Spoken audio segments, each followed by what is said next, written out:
नमस्कार, मैं विनय स्वागत करता हूँ आप सभी लोगों का अपने YouTube channel our past and future पर। तो साथियों, हम लोग पढ़ रहे हैं इंडियन इकोनॉमी और इंडियन इकोनॉमी में भी पढ़ रहे हैं इम्पोर्टेंट सेक्शन जो हमारे एग्जाम में काफ़ी इम्पोर्टेंट हो सकते हैं और लाभदायक सिद्ध हो सकते हैं। हम अभी तक पढ़ चुके हैं प्राइमरी सेक्टर और प्राइमरी सेक्टर के बाद आज जो दूसरा चैप्टर है वो है सेकेंडरी सेक्टर। किसी भी देश की अर्थव्यवस्था इन्हीं सेक्टर्स पे निर्भर करती है। प्राइमरी सेक्टर अपने आप में बेसिक होता है, आधार होता है, जो रॉ मटेरियल उपलब्ध कराता है सेकेंडरी सेक्टर को, और इसी को हम बोलते हैं इंडस्ट्रीज। तो आपको पता होगा कि इसी इंडस्ट्री में कच्चा माल प्राइमरी सेक्टर से आता है और टर्शियरी सेक्टर से ये सुविधा लेकर के कन्वर्ट कर देता है रॉ मटेरियल को प्रोडक्ट में।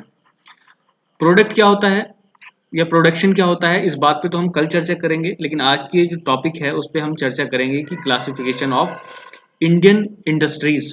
तो भारतीय जो अर्थव्यवस्था है उसमें जो इंडस्ट्री है, उद्योग हैं, उनका क्लासिफिकेशन कैसा है। तो सबसे पहले हम देख लेते हैं उद्योग की अवस्थिति, यानी कि उद्योग किस प्लेस पर होने चाहिए, कैसी आवश्यकता उनकी होती है, या उनको लगाने के लिए किस प्रकार की मूलभूत चीज़ों की आवश्यकता हमें पड़ती है। वो सारी चीज़ें हम पहले देखने वाले हैं, उसके बाद हम पढ़ेंगे उनके टाइप्स। तो साथियों, किसी भी इंडस्ट्री को लगाने के लिए सबसे पहले आपको देखना पड़ता है कच्चा माल, कि कच्चे माल की जो आवश्यकता है वो उसके निकट ही हो जहां पर आपने इंडस्ट्री को इंस्टॉल करना है। विद्युत आपूर्ति, आप समझ सकते हैं, इलेक्ट्रिसिटी। श्रम आपूर्ति, लेबर, इसकी भी आवश्यकता होती है। परिवहन और संचार के साधन, इसकी भी आवश्यकता होती है। बाजार सुविधा, जिसे आप मार्केटिंग या जो जिसे विपणन आप उसमें बोलते हैं हिंदी में, वो भी। और अन्य सुविधाएं, अन्य सुविधा का मतलब है कि जैसे इस सब चीज़ों के लिए कुछ ऐसी सुविधाएं, यानी कि जो बेसिक इंडस्ट्रीज होती हैं, यानी कि जो हेल्प करती हैं इस इंडस्ट्री को। जैसे आप देखेंगे कि अगर बड़ी हैवी कार इंडस्ट्री है तो उसके निर्माण के लिए छोटे छोटे पार्ट्स और चाहिए होंगे, उस प्रकार की सुविधाएं भी इनके आसपास हों।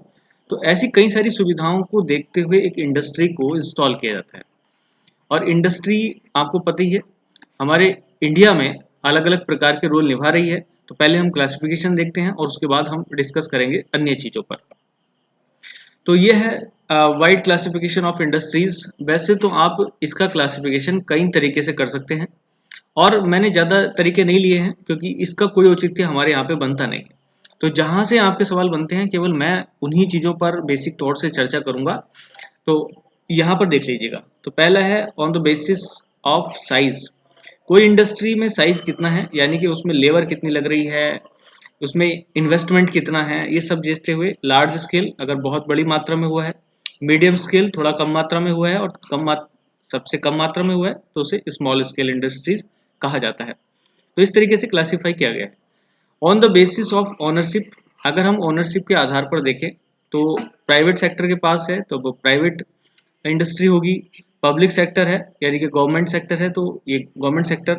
ज्वाइंट सेक्टर, जिसमें आप देखेंगे कि पीपीपी, ट्रिपल पी मॉडल, इसको हम देखेंगे बाद में, लेकिन फिर भी यहाँ पे आप समझ सकते हैं पब्लिक प्राइवेट पार्टनरशिप, यानी कि जिसमें पब्लिक सेक्टर और प्राइवेट सेक्टर दोनों मिलकर के काम करते हैं, उसको हम बोलते हैं पीपीपी यानी कि triple P model.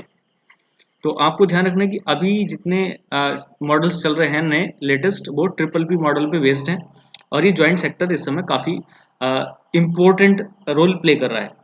Cooperative section होते हैं जिसमें सब मिलकर के काम करते हैं। मिलकर के मतलब बहुत सारे लोग आपस में ज़रूरत वाले एक इंडस्ट्री को डेवलप कर लेते हैं, वो कोऑपरेटिव हो जाती है। ऐसा देखेंगे on the basis of raw material and finished goods. तो आप देखेंगे कि रॉ मटेरियल के आधार पर अलग अलग तरीके से क्लासिफाई किया गया और बहुत सारे तरीके हो सकते हैं इन पर। जैसे एग्रो बेस्ड, एग्रीकल्चर पर आधारित जितने भी इंडस्ट्री हैं, चाहे वो फर्नीचर की हो, शुगर केन की हो, मतलब शुगर पे बेस्ड हो, शुगर केन पे, इस प्रकार की। मिनरल बेस्ड है तो मिनरल आपको पता ही है बहुत सारे हैं, चाहे वो कोयला हो या फिर आपका मैग्नीज, इस टाइप की बहुत सारे चीज़ें हैं उन पर आधारित हो। पेट्रोलियम बेस्ड हो, फॉरेस्ट बेस्ड हो, मैरीन बेस्ड हो, तो इस प्रकार से बहुत सारी इंडस्ट्री को आप क्लासिफाई कर सकते हैं। ये कोई जस्टिफाइड वो नहीं है क्लासिफिकेशन कि आपको ऐसे याद करना है। मिसलेनियस इंडस्ट्रीज का काफ़ी रोल है। तो इसमें आप देखेंगे कि सबसे पहले ब्लेज इंडस्ट्री, जो किसी एक ब्लेज में गांव की ज़रूरतों को देखते हुए ही प्रोडक्ट बनाए जाते हैं उसमें, तो उसे विलेज इंडस्ट्री के तौर पे हम कह सकते हैं। कॉटेज इंडस्ट्री, ये आप अच्छी तरीके से समझ सकते हैं, गांधी जी ने इसका विशेष सुझाव दिया था। कुटीर उद्योग इसको बोलते हैं।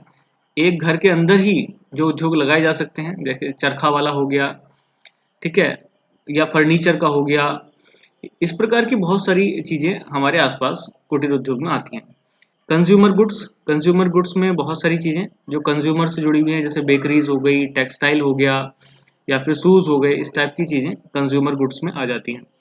एंसिलरी जो इंडस्ट्री है वो होती है, जैसे आपने देखा होगा, अभी मैं बात कर रहा था कार प्रोडक्शन के लिए, और इसके लिए बहुत सारी चीजें चाहिए होती हैं। व्हील कहीं से आएगा इसका, और स्टीयरिंग कहीं बनेगा, इंजन कहीं बनेगा। तो ये ऐसी छोटी छोटी इंडस्ट्री है जो एक हैवी इंडस्ट्री को सपोर्ट करती हैं। तो ये छोटी छोटी जो इंडस्ट्रीज होंगी, ये आपकी एंसिलरी इंडस्ट्री में काउंट की जाएंगी। बेसिक इंडस्ट्रीज वो होती हैं जिन पर आधारित होते हैं अन्य उद्योग। जैसे अगर आपको एक बहुत बड़ी यूं समझ लीजिएगा हैवी स्टील फैक्ट्री बनानी है, तो उसके लिए अलग से जो छोटी छोटी बेसिक इंडस्ट्रीज होंगी, मतलब छोटी छोटी यूं कह लीजिएगा, जो आवश्यकता पूर्ति करने वाली इंडस्ट्री होंगी, उनको हम बेसिक इंडस्ट्रीज कहेंगे। तो सेम इसी तरीके से है, जैसे अभी कार वाला हम देख रहे थे, सेम इसी तरीके से यहाँ पर आ जाती हैं। कैपिटल इंटेंसिव होती है। इंटेंसिव का मतलब होता है जिस पर विशेष फोकस रखा जाता है, या इंटेंशन आप समझ सकते हैं, मनुष्य का इंटेंशन किधर की तरफ है, यानी कि उसका रुझान किधर की तरफ है। अगर कैपिटल बेस्ड है, यानी कि जिसमें बहुत बड़ी अमाउंट में कैपिटल इन्वेस्ट किया जाता है, यानी कि पैसा इन्वेस्ट किया जाता है, वो कैपिटल इंटेंसिव होती है। और इसमें बहुत सारी जो हैवी इंडस्ट्री होती है ना, वो आ जाती हैं, स्टील वाली या हैवी मशीनरी वाली। लेबर इंटेंसिव वो होती है जिसमें बहुत बड़ी मात्रा में लेबर की आवश्यकता होती है, लेकिन उसमें बहुत बड़े रकम की आवश्यकता नहीं होती। जैसे आप इसमें देख सकते हैं, जैसे बीड़ी इंडस्ट्री होगी, बीड़ी बनाने का जो सिस्टम है, या तंबाकू पैकेजिंग, तो इस प्रकार की चीजें, इसमें लेबर ज़्यादा चाहिए होती है, और विशेष कोई फायदा वहां से होता है नहीं। मतलब वैसा फायदा नहीं है। फायदे का मतलब ये है कि वहां पर इतनी ज़्यादा अटरम सटरम या दुनिया भर की चीज़ों की आवश्यकता नहीं होती है। यहाँ पर आपको एक और चीज़ पढ़नी है, क्योंकि अभी जो पिछली चीज़ आप पढ़ करके आ रहे हैं उसका कोई विशेष औचित्य नहीं है। औचित्य आपका बनता है यहाँ से, क्योंकि ये सबसे ज़्यादा इम्पोर्टेंट है, MSME। क्योंकि छोटे उद्योग हमारे देश में बहुत बड़े रोल प्ले कर रहे हैं। जो हैवी इंडस्ट्री है अभी उतनी ज़्यादा डेवलप हुई नहीं है। हैवी मटेरियल जितना भी है वो बाहर से ही मंगाया जाता है ज़्यादातर, लेकिन कुछ हद तक अभी इन्होंने डेवलपमेंट शुरू किया है। MSME का मतलब होता है कि micro small and medium enterprises, इनका क्लासिफिकेशन किया गया है, और इसको अलग से इन्वेस्ट किया गया है कि कितना इसमें इन्वेस्टमेंट हो रहा है, प्लस कितना इसमें आउटकम हो रहा है। तो इस आधार पर इनको अलग अलग कैटेगरी में बांटा गया है। सरकार इनको अलग अलग तरीकों से फाइनेंस करती है। फाइनेंस करने का फायदा ये होता है कि ये उद्योग ग्रो करते हैं, ये डेवलप करते हैं, और यहीं से एक चीज निकल के आती है, स्टार्टअप। तो कोई सा भी इंडस्ट्री जो आप अभी नए नए स्टार्ट कर रहे हैं, तो हम उनको स्टार्टअप कहते हैं, और स्टार्टअप पहले MSME के सेक्टर में आता है, और उसको सरकार बहुत सारा प्रोत्साहन राशि देती है। पहले इसकी जो लिमिट्स थी वो अलग अलग थी, लेकिन अभी जुलाई 2001 से इसमें थोड़े से चेंजेस कर दिए गए हैं, और इसका लिमिटेशन चेंज कर दिया गया है। तो जैसे माइक्रो इंडस्ट्री में लिमिट और इन्वेस्टमेंट के आधार पर देखेंगे, तो 1 करोड़ से कम का इन्वेस्टमेंट अगर उसमें है, प्लांट में और कंपनी में, तो आप उसको माइक्रो कहेंगे। स्मॉल में 10 करोड़ तक का इन्वेस्टमेंट, और मीडियम में 50 करोड़ तक का इन्वेस्टमेंट अगर है, तो आप उसको इस तरीके से क्लासिफाई करेंगे। माइक्रो इंडस्ट्री में टर्नओवर 5 करोड़ तक का, स्मॉल इंडस्ट्री में 50 करोड़ तक का, और मीडियम में 250 करोड़ तक का इन्वेस्टमेंट, सॉरी टर्नओवर अगर हो रहा है, प्रोडक्शन अगर हो रहा है, तो आप उसको माइक्रो, स्मॉल और मीडियम एंटरप्राइजेस में कहेंगे। और ये बेसिक और लेटेस्ट कॉन्सेप्ट है MSME का।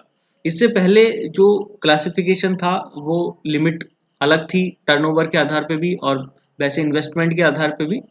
तो वो चीज़ें आपको याद करने की अब आवश्यकता नहीं है। फ्यूचर में जैसे ही कभी चेंज होता है तो हम लोग उसको फिर दोबारा से देख लेंगे। लेकिन आप इतना ध्यान रखिएगा कि जो MSME है, क्योंकि आपको पता चल गया होगा कि बहुत बड़ा रोल MSME प्ले कर रही है हमारे इंडिया में, और इसी इंडस्ट्री पर आधारित हो रही हैं जो बड़ी हैवी इंडस्ट्रीज हैं। तो इसलिए एमएसएमई को सेव करना सरकार की जिम्मेदारी है और सरकार इसको काफी हद तक काम भी करती है। कुछ की पॉइंट्स देख लीजिएगा जो 2021 के आंकड़े हैं। MSE sector contributes 45% of the India's total industrial employment. अगर हम इंडस्ट्री में जो एम्प्लॉयमेंट है, यानी कि जो लोग हैं, मजदूर काम कर रहे हैं या जितने लोगों को ये एम्प्लॉयमेंट दे रही है, तो उसका 45% हिस्सा एमएसएमई में ही वर्क करते हैं। इसमें टोटल की बात नहीं हो रही है, जितना इंडस्ट्रियल एम्प्लॉयमेंट है उसका 45% हिस्सा, यानी कि लगभग आधी आबादी, आधा लेबर आपका एमएसएमई सेक्टर में काम कर रहा है।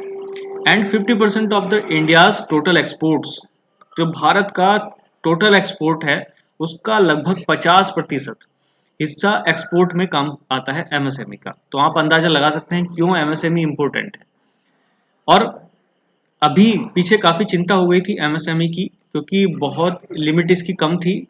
अभी जो जुलाई 21 से पहले था, तो उसमें क्या था कि लोगों को डर ये भी होने लगा था कि अगर एमएसएमई की संख्या बहुत ज़्यादा हो जाती है, क्योंकि बहुत सारी इंडस्ट्रीज थी जो एमएसएमई का क्राइटेरिया पार कर रही थी, तो उनको डर था कि कहीं जो भारत सरकार से फाइनेंस की व्यवस्था है या जो फायदे इसको मिल रहे हैं वो कहीं ख़त्म ना हो जाएं। लेकिन सरकार ने जुलाई 2021 में इसको रिवाइज किया और नई एमएसएमई की जो की पॉइंट्स हैं वो सेट कर दिए हैं। तो वो मैं पीछे बता ही चुका हूँ, आप उन चीज़ों को बस पढ़ लीजिएगा और याद कर लीजिएगा। और उसके बाद 95% of the all industrial units of the country, और आप देख सकते हैं कि जो जितनी भी यूनिट्स हैं उसमें जो निर्माण हो रहा है उसका 95% यही चीज़ कवर करती है एमएसएमई। और more than 6,000 types of products, इसमें भी 6,000 से ज़्यादा जो प्रोडक्ट के टाइप्स हैं वो मैन्युफैक्चर कर रही है एमएसएमई। तो इतनी सारी बातों को देखते हुए आप समझ सकते हैं कि कैसे जो इंडस्ट्रियल क्लासिफिकेशन है वो आवश्यक है और एमएसएमई को क्यों अलग अलग तरीके से बांटा गया है। तो उस हिसाब से, आवश्यकता के हिसाब से सरकार उसमें मदद करती है, हेल्प करती है और एक नया कॉन्सेप्ट भारत सरकार के और अन्य लोगों के सामने आता है। तो ये तो हुई क्लासिफिकेशन उतना इम्पोर्टेंट है नहीं, बस इसमें एमएसएमई का जो चैप्टर था वो इम्पोर्टेंट था। इसके बाद कल जो हम चीज़ें पढ़ने वाले हैं वो बहुत बहुत बहुत ज़्यादा हेल्पफुल होंगी आप लोगों के लिए। तो आप लोग बस कंटिन्यू करिएगा और बने रहिएगा। चलिएगा, आज की वीडियो में इतना ही है। नेक्स्ट वीडियो के साथ हम कल फिर मिलेंगे। तब तक के लिए धन्यवाद। जय हिंद।